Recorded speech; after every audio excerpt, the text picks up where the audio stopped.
Golden globe तक, कान से IFFI तक, बॉक्स ऑफिस की सारी हलचल, सिने जगत की हर खबर। देखिए सिनेमा की दुनिया हर शनिवार दोपहर 3 बजे। राजनीति की चाल से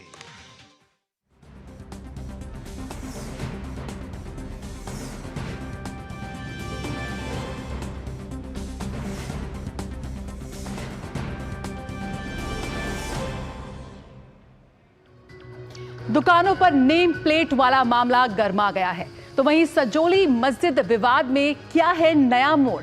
प्रवर्तन निदेशालय ने ऑनलाइन गेमिंग ऐप के खिलाफ की बड़ी कार्रवाई। जी हां, इस वक्त की तमाम बड़ी खबरों के साथ हाजिर हूं मैं हूं जया सिन्हा। नमस्कार, स्वागत है आप सभी का डीडी न्यूज पर। आप देख रहे हैं मिड डे प्राइम। अगले 1 घंटे में हम बात करेंगे देश भर की बड़ी खबरों की, बताएंगे कि दुनिया भर में कौन कौन सी खबरों पर है सबकी नजर और क्या चल रहा है खेल और अर्थ जगत में। लेकिन आइए शुरुआत करते हैं इस वक्त की बड़ी खबर यानी कि सुर्खियों के साथ।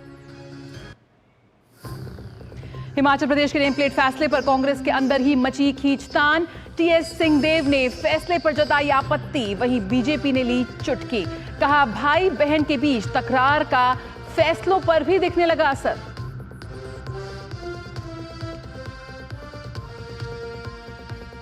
मुंबई में अब बारिश के लिए रेड की जगह ऑरेंज अलर्ट। सभी लोकल ट्रेनों का संचालन सामान्य, लेकिन स्कूल कॉलेज आज बंद। लोगों को घरों में रहने की सलाह।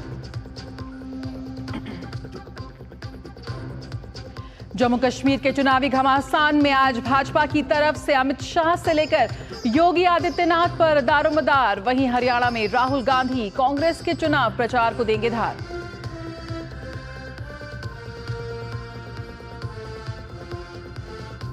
प्रवर्तन निदेशालय ने ऑनलाइन गेमिंग ऐप के खिलाफ की बड़ी कार्रवाई। करीब 25 करोड़ रुपए की रकम को किया गया freeze. Fiewin gaming app के खिलाफ की गई कार्रवाई। और इजरायल और हिजबुल्लाह संघर्ष तेज। भारत ने कहा लेबनान की यात्रा से बचें भारतीय। वहीं अमेरिका और फ्रांस समेत कई देशों ने की 21 दिन के संघर्ष विराम की पेशकश।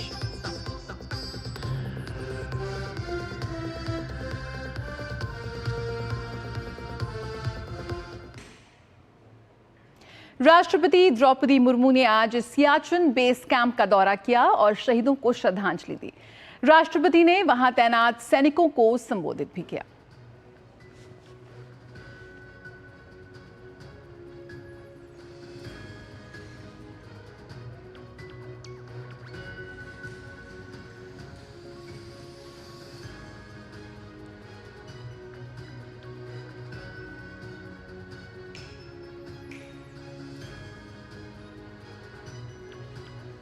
तो राष्ट्रपति का सियाचिन बेस कैंप का दौरा।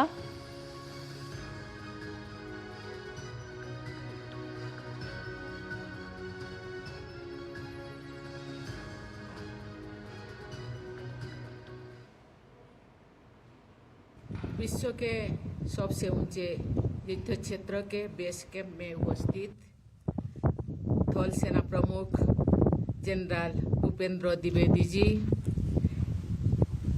यहाँ पर तैनात सेना के सभी अधिकारी एवं वीर जवानों,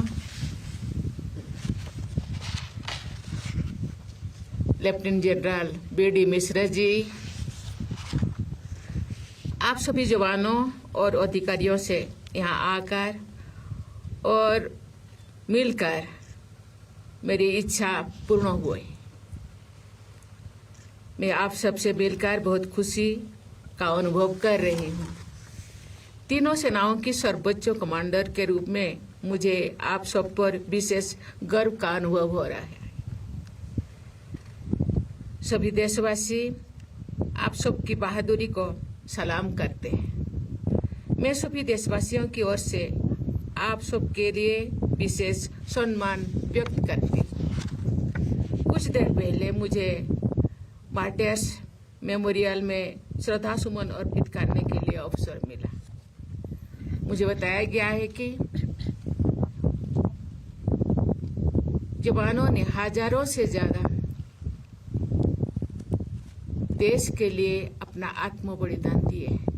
केवल जवान नहीं, जवानों को सहयोग करने वाले लोग भी देश के लिए समर्पित हो गए हैं। भारत माता की रक्षा के लिए सर्वोच्च बलिदान करने वाले सभी बहादुर सियाचिन वॉरियर्स की पावन स्मृति को मैं सादर नमन करती। देश के इस अत्यंत महत्वपूर्ण क्षेत्र की रक्षा के लिए ऑपरेशन मेघदूत की शुरुआत आज से लगभग 40 वर्ष पहले अप्रैल 1984 में शुरू हुई थी। तब से लेकर आज तक भारतीय सेनाओं के बहादुर जवानों और अधिकारियों ने इस क्षेत्र की सुरक्षा सुनिश्चित की है। आप सबकी तथा आपके पूर्ववर्ती अधिकारियों और जवानों की जितनी भी तारीफ की जाए कम ही है। आप सब सीवियर वेदर कंडीशंस का सामना करते हुए भारी बर्फबारी और -50 डिग्री टेम्परेचर जैसे विकट स्थितियों में आप सब अपने मोर्चों पर पूरी निष्ठा के साथ सरहद के साथ ये तैनात रहकर देश की सुरक्षा कर रहे हैं। मातृभूमि की रक्षा के लिए आप सब त्याग और सहनशीलता के असाधारण उदाहरण प्रस्तुत किए। मैं आपसे ये कहना चाहूंगी कि सभी देशवासी आप सबके त्याग और धैर्य के बारे में सचेत है। पूरा देश आप सबका सम्मान करता है। सभी भारतवासियों की शुभकामनाएं आप सबके साथ है। आप सब अपने परिवारजनों से दूर रहते हैं। देशवासियों की रक्षा के लिए आप सब तथा आपके परिवारों के लोग तपस्या भी करते हैं। मैं आप सबके परिवारजनों को सभी देशवासियों की ओर से हृदय से धन्यवाद देती हूँ। मातृभूमि की रक्षा के गौरवशाली कर्तव्यों को आप दृढ़तापूर्वक निभाते हैं। मेरा प्रार्थना है कि आप सभी स्वस्थ रहे और आप सबके परिवारजन स्वानंद रहे। धन्यवाद। जय हिंद, जय भारत। तो वीर सैनिकों के बीच पहुंची राष्ट्रपति। और इस वक्त एक अहम खबर आ रही है। शिवसेना यूबीटी नेता संजय राउत को मानहानि मामले में दोषी ठहराया गया है। मुंबई की एक मेट्रोपॉलिटन अदालत ने बीजेपी नेता किरीट सोमैया की पत्नी मेधा किरीट सोमैया द्वारा दायर शिकायत पर फैसला देते हुए संजय राउत को 15 दिन की कारावास की सजा सुनाई है। साथ ही 25,000 रुपए का जुर्माना भी लगाया गया है। इस वक्त की अहम खबर जहां पर संजय राउत को यहां पर एक झटका लगा है। बीजेपी नेता किरीट सोमैया की पत्नी मेधा किरीट सोमैया द्वारा शिकायत दर्ज की गई थी और उस पर यहां पर फैसला सुनाया गया है। मानहानि केस में शिवसेना यूबीटी नेता संजय राउत दोषी करार दिए गए हैं और उन्हें 15 दिन की जेल की सजा यहां पर सुनाई गई है। इस खबर पर और जानकारी दे रहे हैं हमारे संवाददाता शिशिर शैलार। शिशिर, सबसे पहले पूरा मामला क्या था उस पर यहाँ पे जरा बताइए।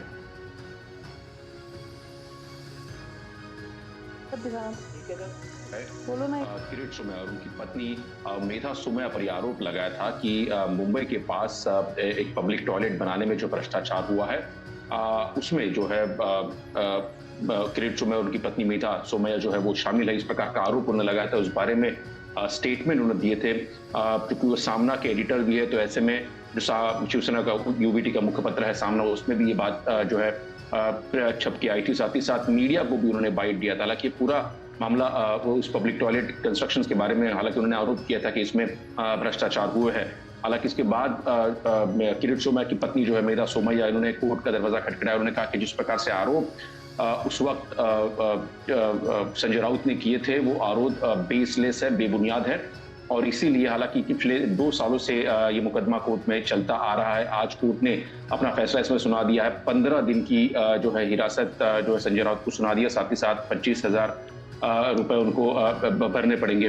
हालांकि इसके बाद संजय राउत का भी बयान सामने आ रहा है। उन्होंने कहा है कि जिस प्रकार से जो एलिगेशंस उन्होंने किए थे वो मीडिया रिपोर्ट्स में आए थे, जो रिपोर्ट्स आए थे उसके आधार पर उन्होंने आरोप किए थे।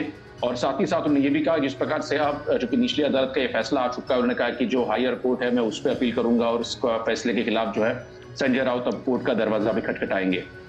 बिल्कुल, तो यहाँ पर वो हायर कोर्ट में जाने की फिराक में है, लेकिन इस वक्त क्या कुछ प्रतिक्रिया सामने आ रही है बाकी जगहों से भी, और साथ ही कब तक उनको समय मिला है जाने का या उन्हें जेल जाना होगा? देखिए, अभी कुछ ही मिनटों पहले ये जो ऑर्डर है निचले कोर्ट द्वारा पारित किया गया है। हालांकि अब जो पहली प्रतिक्रिया संजय राउत की है, उन्होंने कहा है कि वो पूरी ऑर्डर की कॉपी पर पढ़ लेंगे, और साथ ही साथ उन्होंने ये भी कहा है कि वो जो हायर कोर्ट है उसमें भी कोर्ट को केस को लेके जाएंगे। वही अगर हम बात करें मेधा सोमैया की, तो मेधा सोमैया ने स्पष्ट कर दिया है कि जिस प्रकार से उनके ऊपर जो आरोप किए गए थे और इसीलिए वो कोर्ट पर गए थे, और कोर्ट के द्वारा उनको जो है आश्वासन मिला है।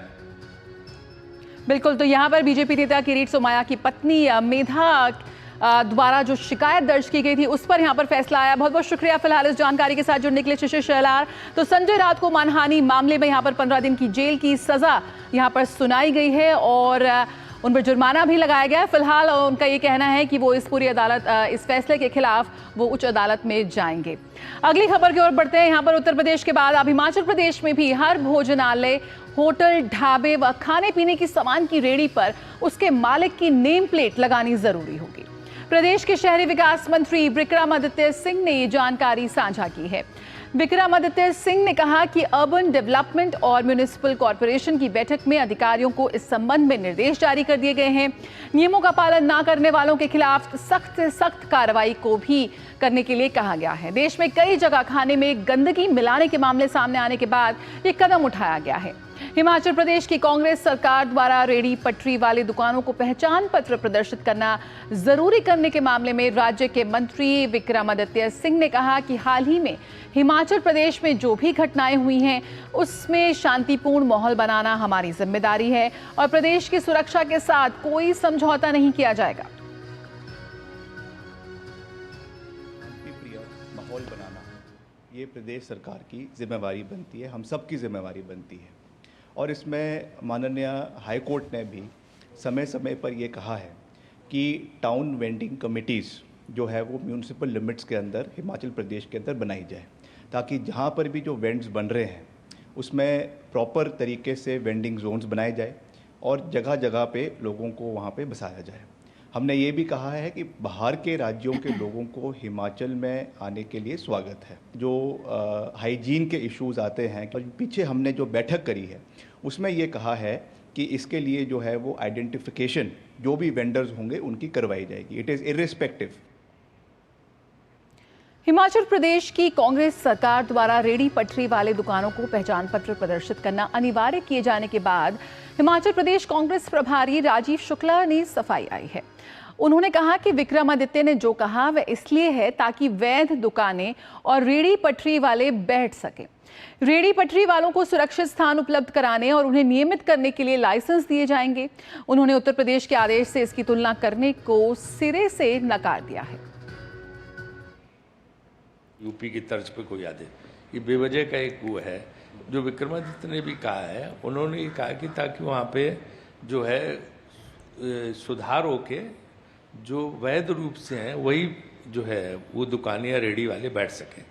हिमाचल विधानसभा के अध्यक्ष ने एक कमेटी बनाई है, उस कमेटी में सब दलों के लोग लिए और कैसे रेडी वाले पटरी वालों को कैसे बैठाया जाए, कैसे उनको जो है सुरक्षित स्थान दिया जाए, कैसे वो नियमित हो, इसके लिए लाइसेंस दिए जाएंगे। इतनी सी बात है, उसको यूपी से तुलना करने कोई मतलब ही नहीं। हिमाचल प्रदेश में नेम प्लेट विवाद पर कांग्रेस के भीतर कलह खुलकर सामने आई है। छत्तीसगढ़ के पूर्व उप मुख्यमंत्री और कांग्रेस के वरिष्ठ नेता टीएस सिंहदेव ने हिमाचल प्रदेश सरकार के फैसले का विरोध किया है। ये सरासर गलत है। किसी भी समुदाय विशेष के दुकानों में, प्रतिष्ठानों में कोई विशेष व्यवस्था करने का प्रश्न ही नहीं उठना चाहिए। जो भी व्यवस्था है वो सबके लिए लागू होती है और सबके लिए लागू होनी चाहिए। नाम लगाने का कोई औचित्य नहीं है, तो मैं इससे पूरी तरह से असहमत हूँ और प्रश्न उत्तर प्रदेश सरकार या किसी सरकार का नहीं है। इस फैसले से मैं सहमत नहीं हूँ। आप सीसीटीवी सब जगह लगाइए, चिन्हांकित किसी समुदाय या समाज के प्रतिष्ठानों में सीसीटीवी लगाना ये नागरिकों के अधिकारों का हनन एक तरह से। वहीं इस मामले में भाजपा भी कांग्रेस पर खुलकर निशाना साध रही है। भाजपा प्रवक्ता शहजाद पूनावाला ने कहा कि हिमाचल सरकार के फैसले के बाद भाई बहन यानी कि राहुल और प्रियंका के बीच मतभेद की कलई खुल गई है। कांग्रेस पहले बताए कि कल जो गालियां दे रहे थे, सांप्रदायिक कह रहे थे, वो आज हिमाचल में लागू कर रहे, तो सांप्रदायिक नहीं रहा क्या?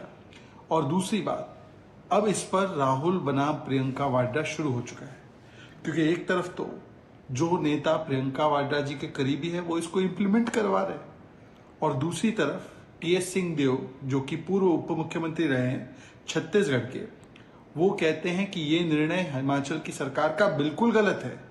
सब जानते वो राहुल कैंप से। और फिर वो ये भी कहते हैं कि अगर ऐसा फैसला सरकार ने लागू किया है तो इस सरकार को अपने सत्ता में रहने का कोई अधिकार नहीं। मतलब राहुल गांधी अब सीधे सीधे टारगेट कर रहे हैं और कह रहे हैं एक प्रकार से टीएस सिंहदेव के माध्यम से कि हिमाचल की सरकार इस फैसले को वापस ले, दबाव डाल रहे हैं। तो आइए इस खबर पर बात कर लेते हैं शिमला में मौजूद हमारी संवाददाता हेमलता शर्मा से। हेमलता, सबसे पहले थोड़ा विस्तार से समझाइए कि क्या आदेश यहां पर जारी किया गया है। जो हिमाचल बनाम बाहरी का मुद्दा वहां पर गरमाया हुआ था, कहीं उससे तार मिलते नजर नहीं आ रहे। किस तरह से वहां पर लोग काम कर पाएंगे?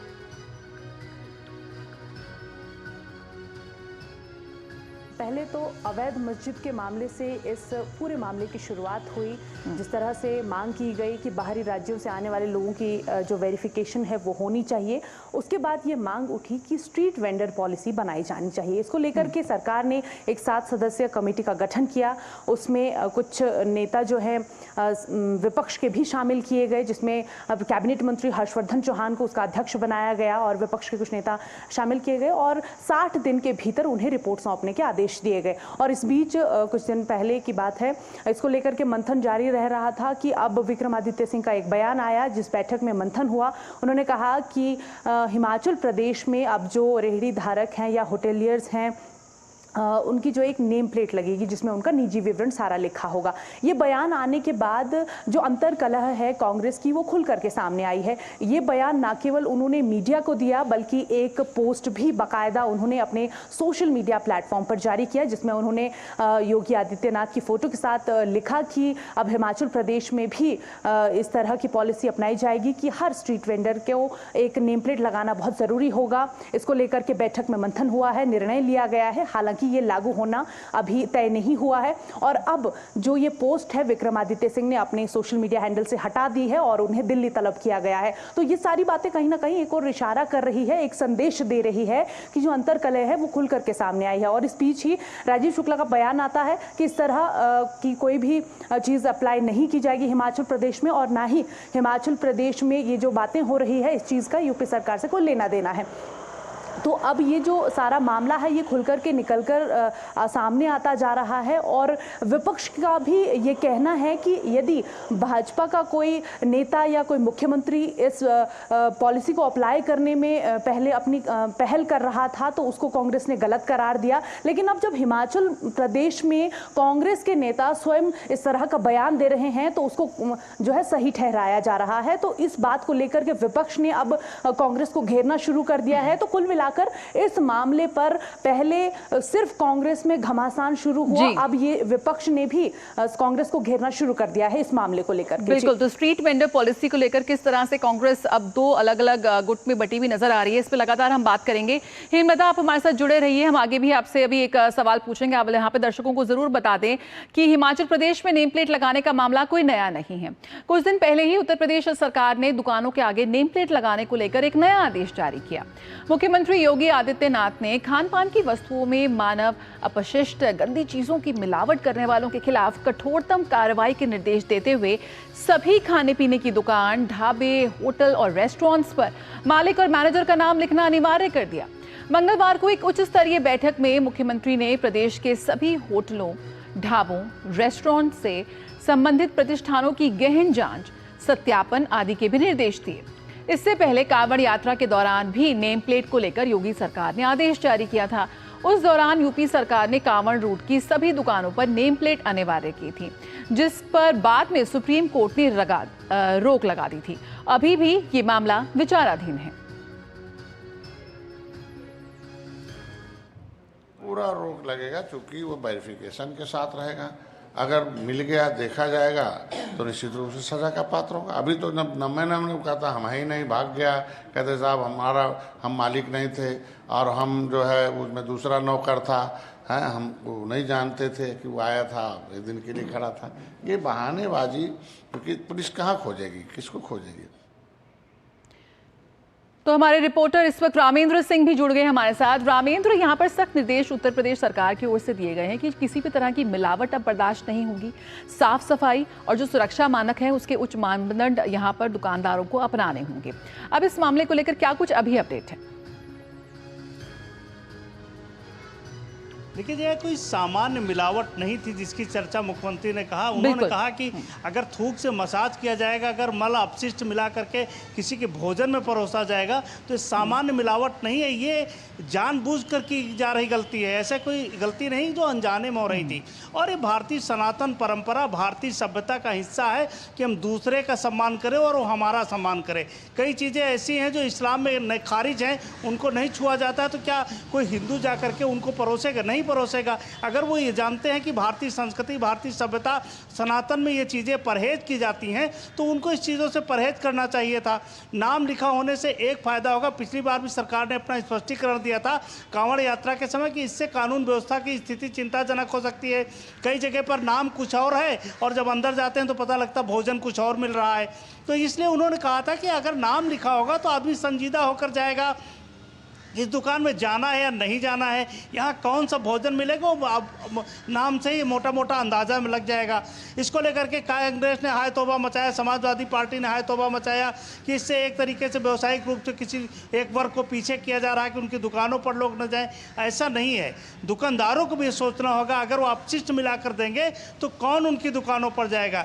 ये तो उनको समझाना चाहिए इन लोगों को कि अगर इस तरीके के कृत्य करेंगे तो उनकी दुकानों से कोई नहीं खरीदेगा। और जो नाम की बात आ रही, आजकल जितना पेमेंट है ऑनलाइन है, जैसे आप ऑनलाइन पेमेंट करते हो पता लग जाता है कि दुकान किसकी। भले ही दुकान पर सनी का नाम लिखा हो, लेकिन जब आप पेमेंट करते हो तो आपको पता लगता है किसका नाम है। तो ऐसा नहीं कि वो चिन्हित नहीं हो रहा है। आज का जो युग है सारे चिन्हित हैं। अगर नेम प्लेट लगेगा तो कोई दिक्कत नहीं होगी। इसमें कोई राजनीतिक विवाद की ज़रूरत जैसी स्थितियां नहीं थी जो कांग्रेस और समाजवादी पार्टी ने किया है। और ये दूसरे का सम्मान बचाने के लिए, संस्कृति बचाने के लिए किया गया प्रयास है, जिसको मुख्यमंत्री योगी आदित्यनाथ ने कठोरता से कहा कि लागू हो, और ये लागू होगा उत्तर प्रदेश में। जो कहते हैं वो होता है यहाँ। जया, बिल्कुल, लेकिन जो कहते हैं वो हमेशा नहीं होता। हिमाचल की हम बात कर रहे हैं, हिमाचल में हमारे साथ हेमलता जुड़ी हुई हैं। हेमलता, यहाँ पर स्ट्रीट वेंडर पॉलिसी की बात थी, रेडी पटरी वालों को सही जगह देने की बात थी। ऐसे में ये कांग्रेस की जो अंतरकला है वो निकल कर सामने आ गई। आप सोशल मीडिया पर बयान दे रहे हैं, आप मीडिया से बातचीत कर रहे हैं और उसके बाद आप उस पोस्ट को डिलीट कर रहे हैं। क्या है पूरा माजरा? बिल्कुल, अब ये जो अंतरकलह है खुलकर के सामने तो आ ही गई है, लेकिन साथ साथ विक्रमादित्य सिंह जो कह रहे थे उसका बिल्कुल विपरीत बयान सामने से जो आला कमान है कांग्रेस की तरफ से वो बयान निकल करके आ रहा है। स्ट्रीट वेंडर्स की जो पॉलिसी है उसको लेकर के चर्चा चल रही थी, रिपोर्ट देने के लिए कहा गया था। इसमें ना केवल नेम प्लेट बल्कि कई और बहुत सारी चीज़ें शामिल होनी हैं आने वाले समय में, क्योंकि जैसे ही हिमाचल प्रदेश में मस्जिद विवाद बढ़ा उसके बाद लोगों की वेरिफिकेशन का मुद्दा उछाला गया और ये मुद्दा इतना सुलगता गया कि प्रदेश के हर जिले से यही मांग उठने लगी कि प्रवासी लोग जो हिमाचल प्रदेश में प्रवेश करते हैं उनकी वेरिफिकेशन होनी चाहिए। वेरिफिकेशन में कमी पाई जाती है तो कार्रवाई अमल में लानी चाहिए। और उस बीच एक और जो मामला है वो निकल करके आता है कि कुछ प्रवासी लोगों का जो आधार कार्ड है उसमें जो डेट ऑफ बर्थ है वो सेम निकल करके आ रहा। तो ऐसे में ये मुद्दा और ज़्यादा सुलगता गया।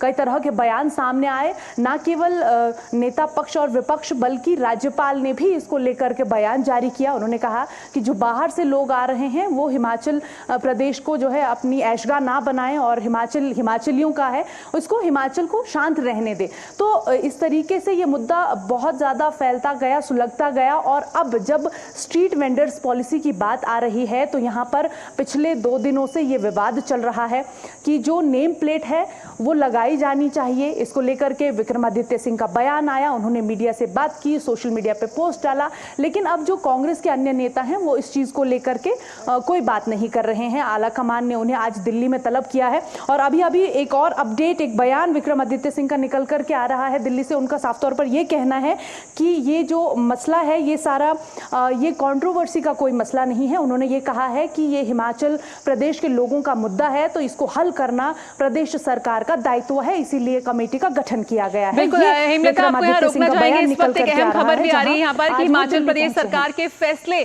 पर कांग्रेस के भीतर जो टकराव है वो अब जो पैदा हुआ है टकराव, उस हिमाचल प्रदेश सरकार के फैसले पर कांग्रेस के नेताओं ने लगातार जो विरोधी बयान दिए हैं वो यहाँ पर सामने निकल कर आ रहे हैं। किस तरह से एक स्ट्रीट वेंडर पॉलिसी या जिस तरह से पहचान पत्र जारी करने की बात की गई है जो रेडी पटरी वालों को, उसको लेकर यहाँ पर कांग्रेस के जो अलग अलग धड़ हैं, अलग अलग नेताओं के बिल्कुल विपरीत बयान सामने आ रहे हैं।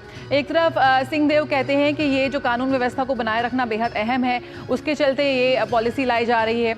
वहीं पे राजीव शुक्ला कहते हैं कि नहीं, हमने जो हमारी जो फैसला है उससे उत्तर प्रदेश सरकार का कोई लेना देना नहीं है। तो वहीं जो पूर्व मुख्यमंत्री रह चुके हैं और वरिष्ठ नेता रह चुके हैं, वरिष्ठ नेता हैं कांग्रेस के, वो कह रहे हैं कि इस पूरे मामले को लेकर यहाँ पर टकराव जो है वो साफ तौर पर निकल कर आ रहा है। हिमाचल प्रदेश सरकार के फैसले पर किस तरह से कांग्रेस के नेताओं ने लगातार जो विरोधी बयान निकल कर आ रहे हैं वो सबके सामने है, मीडिया पर है, सोशल मीडिया प्लेटफॉर्म पर है, लेकिन अब कहीं ना कहीं बचते नजर आ रहे हैं। एक स्ट्रीट वेंडर पॉलिसी पर जिस तरह से उन्होंने यहाँ पर बात कही है कि पहचान पत्र जारी किए जाने चाहिए और एक कानून व्यवस्था बहाल करने की एक कोशिश है, उसके चलते कैसे उनको दिल्ली तलब किया गया है ये देखने वाली बात यहाँ पर है। हेमलता, इस वक्त क्या कुछ अपडेट है इसको लेकर? पहचान पत्र जो जारी करने हैं, जो आपको अपनी पूरी पहचान बतानी है और जो अपने पूरे क्रेडेंशियल्स यहाँ पर दिखाने हैं एजेंसीज को, उसको लेकर किस तरह से जमीनी स्तर पर यहाँ पर प्रशासन अब काम करने के लिए आगे बढ़ रहा है?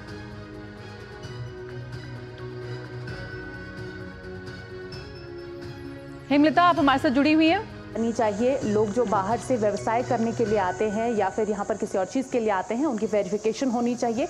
जैसे ही ये बात सामने निकल कर के आई, ना केवल हिंदू संगठन बल्कि प्रदेश के अलग अलग मुस्लिम संगठनों ने भी इस बात का समर्थन किया है। उनका साफ तौर पर ये कहना है कि जो भी प्रवासी हिमाचल आ रहे हैं उनकी वेरिफिकेशन की जानी चाहिए, उनका जो पंजीकरण है वो होना चाहिए और अगर नहीं उसमें कोई कोताही बरती जाती है तो ये इसको लेकर के प्रशासन और सरकार की तरफ से कड़ी कार्रवाई अमल में लाई जानी चाहिए। और उनका ये भी कहना था कि प्रवासी लोग यहाँ पर आ जाते हैं, वेरिफिकेशन नहीं हो पाती है और समय समय पर इस तरह से अगर कोई मुद्दा बाहर निकल के आता है तो हिमाचल प्रदेश में भाईचारे का जो माहौल है वो खराब हो रहा है। इस तरह के बयान दोनों तरफ से आए हैं और इस बात को, जो वेरिफिकेशन की बात अगर हम करें तो इसको लेकर के हिमाचल प्रदेश के हर संगठन ने इसका समर्थन किया है। उन्होंने इस बात को लेकर के साथ दिया है कि ये बिल्कुल सही बात है और इस चीज़ का जो है हल निकाला जाना चाहिए। जो भी प्रवासी लोग हैं उनको हिमाचल प्रदेश में एंट्री के साथ साथ पंजीकरण, वेरिफिकेशन दोनों ही होना चाहिए। हिमाचल प्रदेश हमेशा से ही एक शांत प्रदेश माना जाता रहा है और यदि हिमाचल प्रदेश में इस तरह की अशांति का माहौल है तो निश्चित रूप से ये सोचने का विषय हो जाता है। और जिस तरह से ये मस्जिद विवाद पहले शुरू हुआ संजौली से और पूरे देश में, पूरे प्रदेश में इसको लेकर के विरोध होने लगे और अब जो है ये मामला शांत होने ही लगा था कि एक और मुद्दा अब निकल करके सामने आया है जो कि पिछले कुछ दिनों से एक सोशल मीडिया पर एक वीडियो वायरल हो रहा है। जो ओवैसी पार्टी के नेता हैं उनके द्वारा ये वीडियो डाला गया है और उसके बाद से अब ये मामला भी तूल पकड़ने लगा है। तो इसी तरीके से हिमाचल प्रदेश में वेरिफिकेशन के साथ साथ पंजीकरण का जो मामला है इसको लेकर के प्रशासन और सरकार दोनों की तरफ से जो है पहल की जा रही है कि जो भी प्रवासी हिमाचल में प्रवेश करते हैं उनका पंजीकरण किया जाए। हालांकि अलग अलग जगह में जो प्रवासी आ रहे हैं उनकी वेरिफिकेशन भी की जा रही है और पंजीकरण भी शुरू हो गया है। बिल्कुल, यहाँ पर टीएस सिंहदेव इस फैसले पर आपत्ति जताते हैं, राजेश शुक्ला कुछ और कहते हैं और अब उन्हें दिल्ली भी तलब किया गया है कांग्रेस आला कमान की ओर से। उसको लेकर क्या कुछ अपडेट है? क्या अब मीडिया के सामने आके कुछ बयान दे रहे हैं वो? बिल्कुल, अभी फिलहाल एक बयान निकल कर के सामने आ रहा है विक्रमादित्य सिंह का। उन्हें आज दिल्ली तलब किया गया है, वो दिल्ली रवाना हो गए थे और दिल्ली पहुंच भी गए हैं और वहां से उन्होंने एक बयान जारी किया है जिसमें वो कह रहे हैं कि हिमाचल प्रदेश का इस पॉलिसी में जो भी ब्यौरा उन्होंने यहाँ पर दिया है उसका यूपी सरकार से कोई लेना देना नहीं है, और हिमाचल प्रदेश के जो मुद्दे हैं वो जनता के मुद्दे हैं, उनको हल करना हिमाचल प्रदेश सरकार की जिम्मेदारी है। और ये उन्होंने साफ तौर पर कहा है कि कंट्रोवर्सी का ये कोई भी मसला नहीं है। हालांकि जो उन्होंने पोस्ट डिलीट किया है और कांग्रेस नेताओं के जो अलग अलग बयान आ रहे हैं तो कंट्रोवर्सी बिल्कुल साफ तौर पर नजर आ रही है, लेकिन उन्होंने ये बयान जारी किया है। अभी फिलहाल का ये अपडेट है कि ये कंट्रोवर्सी का मुद्दा नहीं है और इसको लेकर के जो है कोई राजनीति नहीं होनी चाहिए, और ये जो मुद्दा है ये जनहित से जुड़ा मुद्दा है और इसको हल करना सरकार की जिम्मेदारी है। बिल्कुल, एक ग्राहक के पास, एक खरीदार के पास एक विकल्प होना चाहिए कि वो कहाँ से सामान खरीदे और वो सही हो, साफ सुथरा हो। और इन सब बातों को ध्यान में रखते हुए कोशिश यहाँ पर की जा रही थी कि जो नेम प्लेट लगाई जाए और उनको पहचान पत्र जारी किया जाए, वो तो हिमाचल में। रामेंद्र हमारे साथ जुड़े हुए हैं। रामेंद्र, ज़मीनी स्तर पर इस निर्देश को अमल में लाने के लिए क्या कुछ कोशिशें यहाँ पर प्रशासन की ओर से की जा रही हैं? त्योहार का मौसम इस वक्त बहुत करीब आ चुका है, कोशिश यहाँ पर है उत्तर प्रदेश सरकार की ओर से कि जो खरीदार हैं, जो ग्राहक हैं, जो सामान लेने निकल रहा है, उसको सही जानकारी मिले। देखिए जी, उत्तर प्रदेश का जो औषध जो खाद्य विभाग है उसको स्ट्रिक्ट निर्देश दिए गए हैं कि खान पान की जो दुकानें हैं उनको चेक किया जाए, उनमें कौन लोग काम कर रहे हैं, उनमें सीसीटीवी कैमरे लगाए जाएं और उसका जो रिकॉर्ड है वो सुरक्षित रखा जाए। क्या वो इस तरीके कोई घटना तो नहीं कर रहे हैं जिससे दूसरे धर्म के लोगों को संकट आए, कोई ऐसा काम तो नहीं कर रहे हैं खान पान, तो ऑलरेडी उसके निर्देश दिए गए हैं। और ये जाँच विगत 3-4 दिन पहले से ही शुरू हो चुकी है। जितने भी बड़े ढाबे हैं, सड़क किनारे बने हुए हैं, ये किसके हैं, इसमें कौन लोग हैं, कौन लोग काम कर रहे हैं, उनका सारे का नामांकन किया जा रहा है सभी लोगों का कि कौन कौन लोग यहाँ काम कर रहे हैं, किस विचारधारा के लोग हैं, कौन किस समाज के लोग हैं। ये एक रहे। दूसरा क्या है, तमाम लोग दूसरी जगहों से आके ऐसे ढाबों में आके काम करते हैं तो वो भी निकल कर आएगा कि कौन कहाँ का निवासी है, कहाँ काम कर रहा है और कौन लोग हैं जो भोजन बना रहे हैं। तो ये सारी चीज़ों का निर्देश दिया गया है। वो सारी चीज़ें उत्तर प्रदेश में लागू हो गई और उत्तर प्रदेश का कोई अच्छा नियम है, कानून है, किसी प्रदेश सरकार लागू करे तो ये कोई अपराध जैसी स्थिति नहीं है कि इसको लेकर के हाय तौबा जिस तरह शिमला में कांग्रेस मचा रही, कांग्रेस ने यहाँ भी मचाया था। लेकिन देखिए, हालात ऐसे हैं, जो चीज़ें घटित हुई हैं, अगर ये कर सकते हैं तो उनको रोके कि ऐसा क्यों घटित हो रहा है। उनके जो बिल्कुल उलेमा है, जो धार्मिक नेता हैं, जो धार्मिक व्यवस्था चलाते हैं, उनसे कहा जाना चाहिए कि इस तरीके की चीज़ें रोकें, अन्यथा उनका पूरा व्यवसाय प्रभावित हो रहा है। केवल नियम कानून बनाने से चीज़ें नहीं घटित होंगी। तो अगर शिमला में रोक देंगे तो क्या लोग वहाँ भोजन करने चले जाएंगे? तो यहाँ उत्तर प्रदेश में तो कठोरता से लागू होगा और हर हालत में लागू होगा, चूँकि उसको स्ट्रिक्टली कांवड़ यात्रा से शुरू किया गया था। बीच में कोर्ट के कुछ चीज़ें थी जिनके कारण बिल्कुल, तो फिलहाल यहाँ पे नया निर्देश आ गया है योगी सरकार का, लागू हो गया। बहुत बहुत शुक्रिया रामेंद्र फिलहाल इस जानकारी के साथ जुड़ने के लिए, और हेमलता आपका भी। शांति बनाए रखने के लिए जो हिमाचल सरकार ने जो फैसला सुनाया है, फिलहाल उस फैसले से कांग्रेस पार्टी में ही अशांति फैल गई है और जो खींचतान और जो अंतरकला है वो साफ तौर पर निकलकर सामने आ रही है। खबर पर लगातार अपडेट देते रहेंगे, लेकिन फिलहाल मिड डे प्राइम में रुकेंगे एक छोटे से ब्रेक के लिए।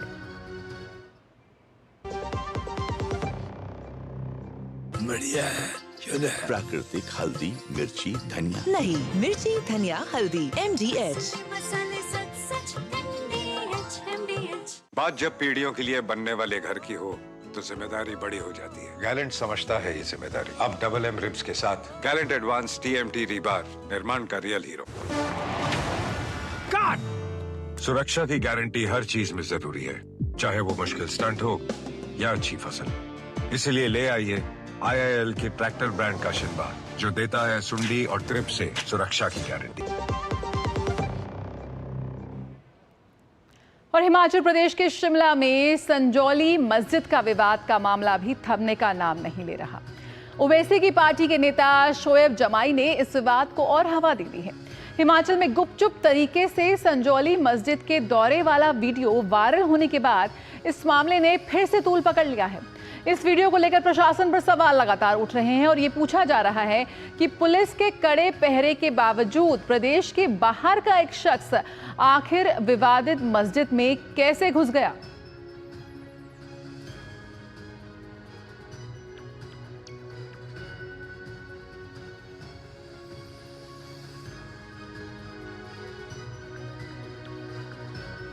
तो संजौली अवैध मस्जिद विवाद लगातार सुर्खियों में। शिमला में फिर सुलग रही है संजौली अवैध मस्जिद की चिंगारी।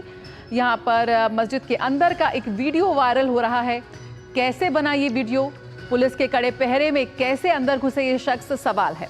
इसी वीडियो को लेकर हिमाचल में घमासान मचा हुआ है और भाजपा ने इसे लेकर सरकार को घेरा है। विपक्ष के नेता जयराम ठाकुर ने संजौली मस्जिद विवाद को लेकर असुद्दीन ओवैसी की पार्टी पर निशाना साधा। उन्होंने कहा कि ओवैसी की पार्टी सौहार्दपूर्ण माहौल को खराब करती है। जयराम ठाकुर ने शोएब जमाई के खिलाफ सख्त से सख्त कार्रवाई करने की मांग की है। एक पार्टी के ऐसी पार्टी के नेता है जो पार्टी एक समुदाय तक सीमित है। सौहार्दपूर्ण माहौल को अगर सबसे खराब करने के लिए अगर कोई बहुत ऐसे कंट्रोवर्शियल स्टेटमेंट देते हैं तो वो उनकी पार्टी देती है। और उनके ही पार्टी के एक नेता शिमला आते हैं जो मस्जिद बंद पड़ी है, सील की है, जिसको कहा जा रहा है कि अवैध निर्माण है, वहाँ अंदर जाकर वीडियोग्राफी करते हैं और वीडियोग्राफी करने के पश्चात वहाँ सामने वाले मकान का जिक्र करते हैं इंगित करके कि ये मकान तो यहाँ से भी इससे भी ऊंचा है। इससे ऊंचा होने का मतलब नहीं है कि इसका मतलब ये नहीं है कि वो गैरकानूनी है, वो अवैध है। कि जिस तरह का बयान दिया है हिमाचल में, जहाँ शांति प्रिय लोग हैं, जहाँ शांति को भंग करने के प्रयत्न हुए हैं इस बयान के माध्यम से, उसके अनुसार उनके खिलाफ कार्रवाई होनी चाहिए। मुझे मालूम पड़ा है कि FIR दर्ज हुई है, लेकिन FIR दर्ज नहीं, उनकी गिरफ्तारी होनी चाहिए। मस्जिद विवाद और बाहरी राज्यों से हिमाचल आ रहे लोगों को लेकर हिमाचल प्रदेश के राज्यपाल शिव प्रताप शुक्ल का भी शिमला में बड़ा बयान आया है। राज्यपाल ने कहा कि आधार कार्ड में एक जैसी जन्म तारीख भी चिंता का विषय है। प्रशासन को इस बात के लिए जांच करनी चाहिए कि हिमाचल की पवित्रता हिमाचलियों से, तो इस नाते बाहर से जो लोग भी आए हिमाचल को ऐसगाह मत बनाए। और अभी मेरी जानकारी में जो आया है उसकी जांच होनी चाहिए, प्रशासन को करनी चाहिए कि एक तिथि पर अगर आधार कार्ड बन गया है तो उसकी गंभीरता से जांच होनी चाहिए। हिमाचल की पवित्रता रहनी चाहिए। और मैं समझता हूं कि जो हिमाचल में नशा बढ़ा है, ऐसे सब लोगों को जो आकर के हिमाचल को कर रहे हैं उन पर कठोर से कठोर कार्रवाई करनी चाहिए और आधार कार्ड का निश्चित रूप से जांच करना चाहिए। तो इस घमासान के बीच संजौली मस्जिद कमेटी के अध्यक्ष और इमाम ने सफाई दी है। इमाम ने शोएब जमाई के बयान का खंडन करते हुए इसे शांत माहौल को खराब करने वाला बताया। उन्होंने कहा कि शोएब जमाई ने ये वीडियो क्यों बनाया, इस बारे में मस्जिद कमेटी को कोई जानकारी नहीं है। नमाज पढ़ने आए, हम नमाज पढ़ने को कोई किसी को मना नहीं कर सकते। अब उनके बारे में ना हमारे मौलवी साहब जानते थे ये कौन है, ये कौन शख्स है। अब हमसे यही आग्रह करते कि भाई तुम हमारा संजौली का माहौल मत खराब करो। हम जो हमारा जो चला सिस्टम हमने खुद पहल करके जो हटाने को हम तैयार है। तो मस्जिद कमेटी के लोगों ने ही उन्हें पहचानने से इनकार कर दिया है। और खबर में आगे बढ़ते हैं। मुरादाबाद के कुंद्रकी से पूर्व सपा विधायक हाजी रिजवान के मतदाता सूची में हेरफेर के आरोपों पर जिला प्रशासन ने स्पष्टीकरण जारी किया है। सपा विधायक ने आरोप लगाए थे कि उनके परिवार के 3 सदस्यों के नाम मतदाता सूची से काट दिए गए थे। प्रशासन ने सपा के पूर्व विधायक के आरोपों को निराधार बताया है। समाजवादी पार्टी द्वारा एक ज्ञापन दिया गया था जिसमें कुंदरकी विधानसभा से संबंधित कुछ उनकी शिकायतें थी। वो जिलाधिकारी को ज्ञापन दिया गया था। अखबार के माध्यम से ये जानकारी प्राप्त हुई कि पूर्व विधायक श्री रिजवान द्वारा ये आरोप लगाया गया था कि उनके ही परिवार के कुछ सदस्यों जैसे उनके पिताजी के नाम काट दिए गए। उसी क्रम में जिलाधिकारी दुलारी के माध्यम से संबंधित बूथ जो कि बूथ क्रमांक 361 है उस पर जांच कराई गई। उनके परिवार के सभी सदस्यों के नाम मतदाता सूची में पाए गए। पूरे कुंदरकी विधानसभा में हाउस टू हाउस सर्वे में एक एक घर जाकर के BLO ने जांच की है। जांच के पश्चात ही सारे फार्म, चाहे फार्म 6 हो या 8 हो, भरे गए। जो भी आरोप लगाए जा रहे हैं वो निराधार। तो रामेंद्र इस वक्त हमारे साथ जुड़ रहे हैं जानकारी के साथ। तो रामेंद्र, पूर्व विधायक जी ने कौन सी लिस्ट देख ली जिसमें उनके परिवार के नाम गायब हैं? देखिए जया, जिन लोगों को झूठ के सहारे उपलब्धि मिलती है वो उसी रास्ते पर आगे बढ़ते हैं। लोकसभा में जिस तरीके से झूठ के सहारे समाजवादी पार्टी ने गेन किया है वो उसी रास्ते पर आगे बढ़ना है। दूसरा, कुंदरकी विधानसभा में भारतीय जनता पार्टी काम कर रही है, वहाँ तो लगातार कार्यकर्ताओं के संपर्क में है। ये डर भी हो सकता है कि अगर हार के बाद हम क्या बताएंगे। जिस अपने बेटे का जिक्र उन्होंने किया उसका नाम 2 जगह दर्ज था, 156 और 159 पर। उसमें फॉर्म 7 भरवाने के बाद वो एक नाम काटा गया है। जिस 8000 लोगों की लिस्ट का नाम दे रहे हैं, अभी 29 अक्टूबर को उस लिस्ट प्रकाशित होगी। इनको कहां से नाम मिले यही बता सकते हैं। झूठ की जिस दीवार पर चढ़े हैं, जिस बालू की दीवार पर खड़े, ये ढह जाएगी। इतना झूठ बोल के चुनाव लड़ रहे हैं, तो अभी से उन्होंने उसकी शुरुआत कर दी है। जो चुनाव के बाद की परिस्थितियां क्या हो सकती है उसकी भी तस्वीर यहाँ से दिखाई पड़ रही है। जया, बिल्कुल। और क्या कुछ कहना है पूर्व विधायक का? फिलहाल उन्होंने नाम कटने की बात उठाई थी, ये यहाँ पर जिला प्रशासन की ओर से साफ कर दिया कि भाई नाम तो वही मौजूद है, एक बार नहीं 2 बार नाम मौजूद है। अब क्या कहना है विधायक जी का? पूर्व विधायक ने जो बातें कही थी, जिला प्रशासन ने उसका स्पष्टीकरण दिया है और कहा कि अभी तक 29 अक्टूबर को हम इस लिस्ट को पुनरीक्षित करने के बाद जारी करेंगे। अगर कोई नाम हटा होगा तो उसको बाद में एंट्री कराने की अनुमति है। तो ऐसा नहीं। और ये जो 8000 की बात कर रहे हैं, ये अभी से मतलब एक गलत बात है कि अभी से आप उंगली उठा रहे हो। जिला प्रशासन पर उठाओगे, चुनाव आयोग पर उठाओगे, तो वो उसकी तैयारी है बेसिकली। जिस बेटे के नाम का जिक्र किया था वो बेटे का नाम 2 जगह था। फॉर्म 7 भरवाने के बाद एक नाम काटा गया है। कई लोगों की डेथ हो चुकी है, कई लोगों के नाम 2-2 जगह दर्ज हैं, तो वो नाम काटे जा रहे हैं। हो सकता है इसको लेकर के भी विधायक को चिढ़ हो कि 2-2, 3-3 जगह एक व्यक्ति के नाम है, तो वो पुनरीक्षण में कट रहे हैं। क्योंकि एक आबादी के नाम ही है जिनके, जो जिला प्रशासन से हमारी बात हुई कि कई लोगों के नाम 2-2, 3-3 जगह है, तो उनको काटा जा रहा है। हो सकता है इसको लेकर के कोई चिढ़ हो, लेकिन जो 8000 की लिस्ट बता रहे हैं ये बेबुनियाद आरोप है और इसमें अभी तक कोई सच्चाई नहीं है। जया, बिल्कुल, बहुत बहुत शुक्रिया रामेंद्र फिलहाल इस जानकारी के साथ जुड़ने के लिए। तो पूरी तरह से निराधार और अफवाहों वाले आरोप यहां पर लगाते हुए नजर आए पूर्व विधायक, जिनको सिरे से खारिज कर दिया है जिला प्रशासन ने। और आइए अब बात मुंबई की। मुंबई में बारिश को लेकर थोड़ी राहत की खबर है। मौसम विभाग ने यहां बरसात का अलर्ट का कलर अब रेड से बदलकर ऑरेंज कर दिया है। आधी रात को मुंबई के मुम्ब्रा बाईपास रोड पर भूस्खलन हो गया था, उसका मलबा सड़कों से हटाया जा रहा है। सभी लोकल ट्रेनें अब सामान्य दिनों की तरह चल रही हैं, लेकिन भारी बारिश के कारण शहर में कई जगह पानी भरा हुआ है। मुंबई में बीएमसी ने सभी स्कूल और कॉलेज में छुट्टी आज के लिए कर दी है। लोगों को बेवजह घर से नहीं निकलने की सलाह दी गई है और सतर्क रहने की हिदायत भी दी गई है। तो राहत वाली खबर है मुंबई से, जहां पर अब बारिश का रेड नहीं बल्कि ऑरेंज अलर्ट जारी किया गया है।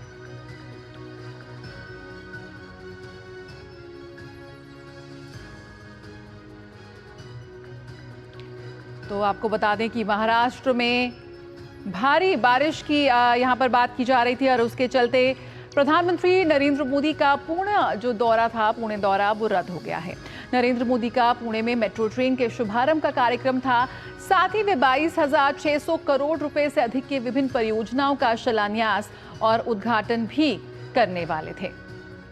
तो यहां पर बारिश के चलते प्रधानमंत्री नरेंद्र मोदी का पुणे दौरा रद्द हो गया है। 22,600 करोड़ की परियोजनाओं की शुरुआत करने जा रहे थे प्रधानमंत्री, लेकिन बारिश के चलते कार्यक्रम को फिलहाल रद्द करना पड़ा है। और मुंबई से भी यहां पर राहत की खबर है, जहां पर बारिश का कलर चेंज हुआ है। भारी बारिश की वजह से वहां पर फिलहाल प्रशासन सतर्कता बरत रहा है।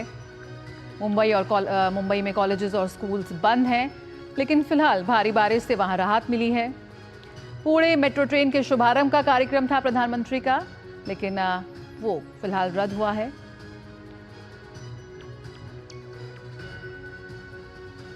अगली खबर की ओर बढ़ते हैं। प्रवर्तन निदेशालय ने ऑनलाइन गेमिंग ऐप के खिलाफ बड़ी कार्रवाई की है। ईडी ने करीब 25 करोड़ रुपए की रकम को फ्रीज किया है। एजेंसी ने ये कार्रवाई FI विन गेमिंग ऐप के खिलाफ की है। इसके अलावा ऑनलाइन गेमिंग ऐप FIWIN में चीनी नागरिकों के क्रिप्टो अकाउंट को भी फ्रीज कर दिया गया है। जानकारी के अनुसार इस ऐप को चीनी नागरिक संचालित कर रहे थे और भारत में अपने सहयोगियों के माध्यम से पैसे एकत्र कर चीन ट्रांसफर कर रहे थे। अभी तक जानकारी के अनुसार 400 करोड़ की रकम चीन भेजी जा चुकी है। इस मामले में 2023 में FIR कोलकाता पुलिस ने भी दर्ज की थी। तो ऑनलाइन गेमिंग ऐप के खिलाफ यहां पर ED की बड़ी कार्रवाई। चीन से संचालित की जा रही थी। चीनी नागरिक इस पूरी ऐप को संचालित कर रहे थे। और बता दें आपको कि भारत सरकार ने सुरक्षा व्यवस्था की समीक्षा के बाद अरुणाचल प्रदेश के 3 और नागालैंड के 8 जिलों में सशस्त्र बल विशेषाधिकार अधिनियम को 6 महीने के लिए बढ़ा दिया है। इसके साथ ही अरुणाचल प्रदेश के नामसाई जिले और नागालैंड के 5 जिलों के कुछ ही इलाकों में अफ्स्पा को 6 महीने के लिए बढ़ा दिया गया है, जिसके तहत अशांत क्षेत्रों में तैनात सशस्त्र बलों को कानून व्यवस्था बनाए रखने के लिए कुछ व्यापक अधिकार दिए जाते हैं।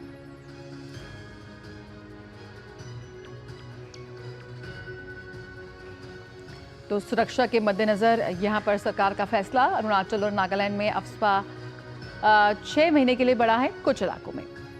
वित्त मंत्री निर्मला सीतारमण ने उज्बेकिस्तान में AIIB के बोर्ड ऑफ गवर्नेंस की 9वीं वार्षिक बैठक से इतर उज्बेकिस्तान के राष्ट्रपति शफकत मिर्जियोयेव से मुलाकात की। वित्त मंत्री ने उन्हें उज्बेकिस्तान के उप प्रधानमंत्री और व्यापार, निवेश, उद्योग मंत्री के साथ हुई बैठक के बारे में बताया। इन बैठकों में डिजिटल प्रौद्योगिकी, फिनटेक, AI, नवीकरणीय ऊर्जा, स्वास्थ्य सेवा, फार्मा क्षेत्र, DPI सहित यूरेनियम और उर्वरकों की लॉन्ग टर्म खरीद जैसे क्षेत्रों में सहयोग को बढ़ावा देने पर चर्चा हुई। दोनों देशों के बीच बढ़ते पर्यटन को देखते हुए वित्त मंत्री ने उन्हें सुझाव दिया कि फिनटेक में सहयोग पर द्विपक्षीय चर्चा से दोनों पक्षों के छात्रों, पर्यटकों और व्यवसायों को फायदा होगा। वहीं उज्बेकिस्तान के राष्ट्रपति ने पारंपरिक सहयोग क्षेत्रों को मजबूत करने के अलावा डिजिटल प्रौद्योगिकियों, नवीकरणीय ऊर्जा जैसे नए क्षेत्रों में सहयोग करने के भारत के प्रस्तावों की सराहना की और द्विपक्षीय संबंधों को और मजबूत बनाने के लिए उज्बेकिस्तान के समर्थन का आश्वासन दिया।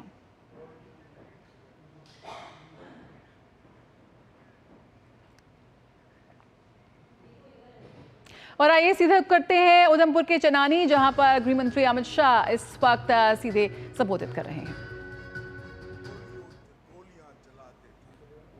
मोदी जी की सरकार आई, धारा 370 गई, ना पत्थरबाजी हो रही है, ना बम धमाके, ना गोलियां चल।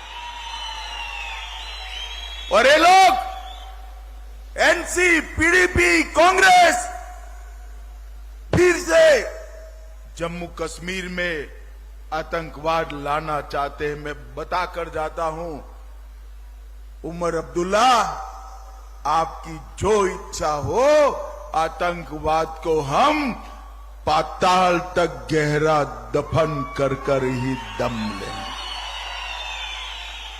किसी की ताकत नहीं है। जम्मू कश्मीर में अब आतंकवाद फिर से आए। केंद्र में हमारे प्रिय नेता नरेंद्र मोदी की सरकार है। नरेंद्र मोदी। मैं कल राहुल बाबा को देख रहा था। उमर साहब और राहुल बाबा कह रहे हैं हम स्टेटहुड देंगे। अरे भाई, मैंने धारा 370 हटाई तब देश की संसद में वादा किया है कि हम चुनाव के बाद जल्द से जल्द जम्मू कश्मीर को राज्य का दर्जा फिर से देने का था। अब जो हमने कह दिया, मोदी जी ने भी जम्मू और कश्मीर दोनों जगह सभाओं में कहा है, आप क्या दोगे, कैसे दोगे? स्टेटहुड तो भारत की संसद दे सकती है और वहां मोदी जी का राज है। मोदी जी का। भाइयों बहनों, जम्मू कश्मीर को स्टेटहुड जरूर मिलेगा। मगर देंगे तो नरेंद्र मोदी देंगे, नरेंद्र मोदी। भाइयों बहनों, मैं आज यहां पर कहने आया हूं, 70-75 साल तक ये 3 परिवारों ने शासन किया।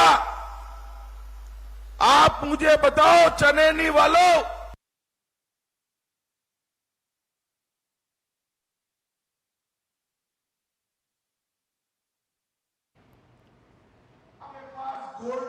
कश्मीर विधानसभा चुनाव में इस वक्त रैलियों का रेला हम देख रहे हैं। वरिष्ठ नेता और गृह मंत्री अमित शाह यहां पर उधमपुर में एक चुनावी रैली को संबोधित कर रहे थे और जिस तरह से विपक्ष स्टेटहुड को लेकर लगातार बयान दे रही है उस पर तीखा वार करते हुए गृह मंत्री अमित शाह। और आइए अब सीधे रुख करते हैं हमारी सहयोगी सुचित्रा का, जो आपको बताएंगे क्या कुछ चल रहा है इस वक्त खेल की दुनिया में। शुक्रिया जया। और इस वक्त जो शतरंज है और जो शतरंज खिलाड़ी हैं वो पूरे देश में चर्चा का विषय बने हुए हैं। तो बुडापेस्ट में आयोजित हुए 45वें शतरंज ओलंपियाड में स्वर्ण पदक जीतने वाली भारतीय पुरुष और महिला टीम के सदस्यों ने प्रधानमंत्री नरेंद्र मोदी से मुलाकात की। खिलाड़ियों ने प्रधानमंत्री के साथ अपने अनुभव साझा किए। भारत ने पहली बार शतरंज ओलंपियाड में महिला और पुरुष दोनों वर्गों में स्वर्ण पदक जीता है।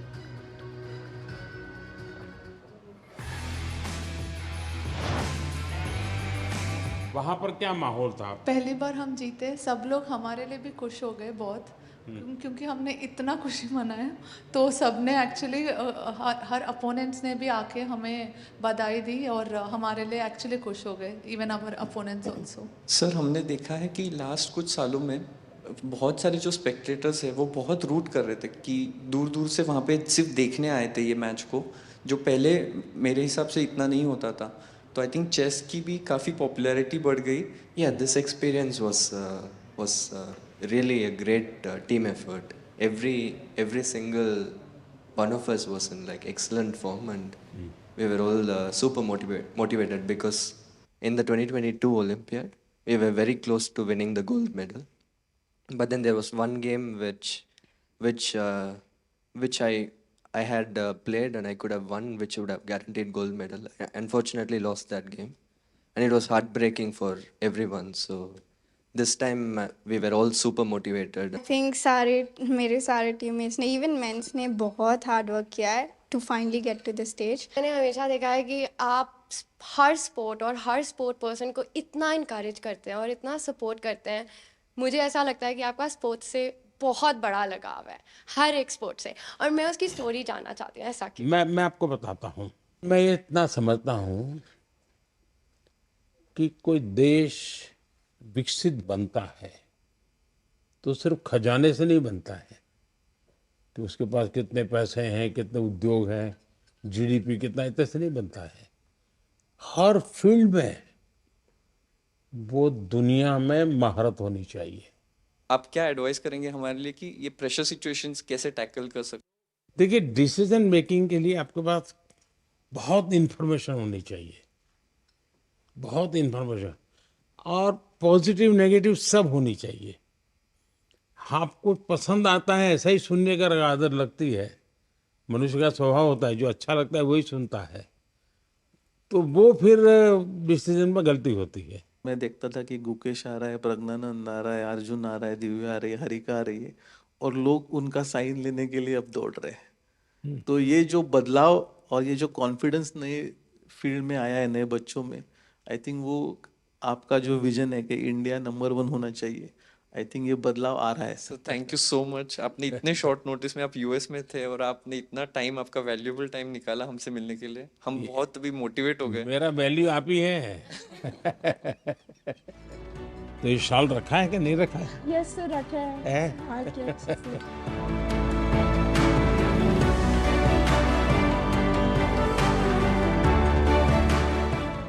चलिए, मुझे बहुत अच्छा लगा। आप लोगों को मेरी बहुत बहुत शुभकामनाएं हैं। आपको प्रगति करिए।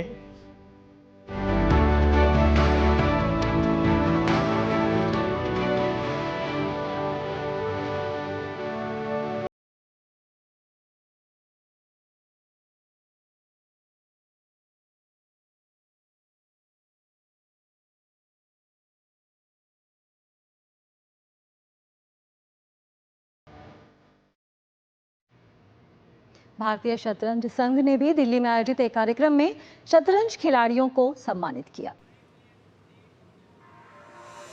शतरंज ओलंपियाड में स्वर्ण पदक जीतने वाली भारत की पुरुष और महिला टीम को बुधवार को दिल्ली में भारतीय शतरंज संघ ने सम्मानित किया। इस अवसर पर शतरंज संघ ने टीम के हर सदस्य के लिए 25 लाख रुपए, कोच के लिए 15 लाख रुपए, दल के प्रमुख के लिए 10 लाख रुपए और सहायक कोच के लिए 7.5 लाख रुपए के इनाम की घोषणा की। टीम की जीत में अहम भूमिका निभाने वाले डी गुकेश ने कहा कि भारत अब शतरंज में एक सुपर पावर बन गया है। Last time I was part of the Olympiad team in Chennai and we were so close to winning gold, and things didn't go our way in the very end. So I was really motivated, and the whole team, both the teams were super motivated to get the gold this time, and I think we showed that India is not just a strong country, but we are already a superpower in chess. D Gukesh के साथियों ने tournament में उनके प्रदर्शन की सराहना की और उन्हें विश्व चैंपियनशिप जीतने का प्रबल दावेदार बताया। In the open team we had Gukesh, who was on fire. He scored 9 out of 10 points, if I'm not wrong. And I think in Olympiad history, it's one of the best performances on board one. So he deserves a lot of credit for, like, killing it. He showed why he's challenging for the world championship with his performance.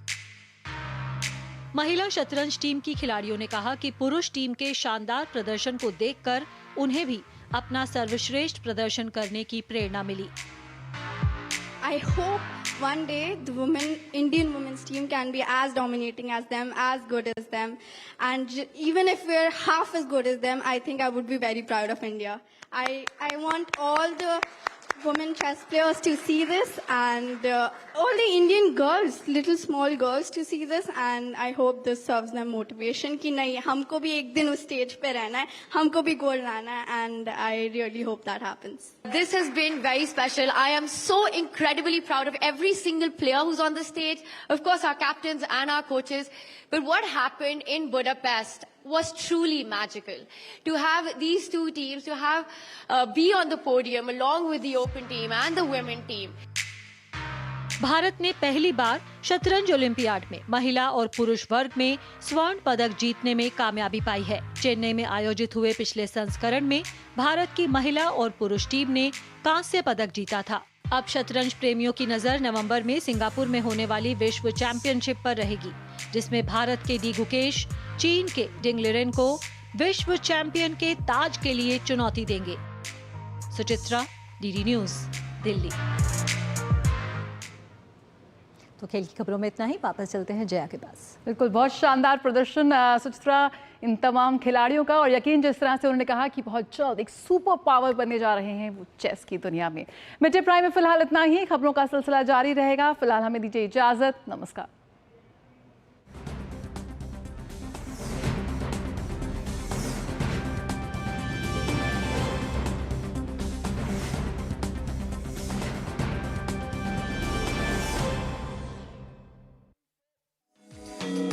सड़क दुर्घटनाओं को रोकने